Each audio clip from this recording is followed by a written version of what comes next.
Jy werk net 2 ure en kan geld genereer. Wat as dit net jou 2 ure gaan kos om jou finansies heeltemal te kan verander? As jy my nie ken nie, ek is Melzyn en ek het 'n tydjie gelede het ek besluit om digitale bemarking te doen. En ek het 'n werk gehad. Die werk wat ek gehad het maar vir my min geld gegee en ek het besluit dat ek sal drastiese plan moet maak. Ek sal 'n ekstra inkomste moet verdien en dis hoe ek besluit het op digitale bemarking. Ek spandeer net 2 ure elke dag. Dit vat nie eers baie van my tyd nie. Jy is dalk 'n permanente werker en is tans op soek na ekstra inkomste, maar jy weet nie waar nie.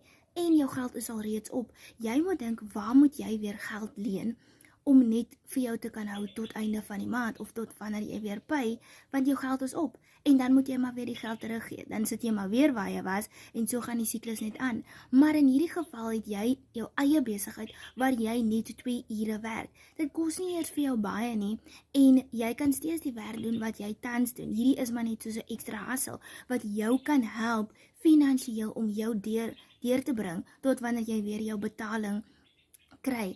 Sit vir my gratis in die comments, want ek wil vir jou 'n gratis replay stuur waar jy kan kom sien hoe dit net jou 2 ure gaan vat om geld te kan genereer.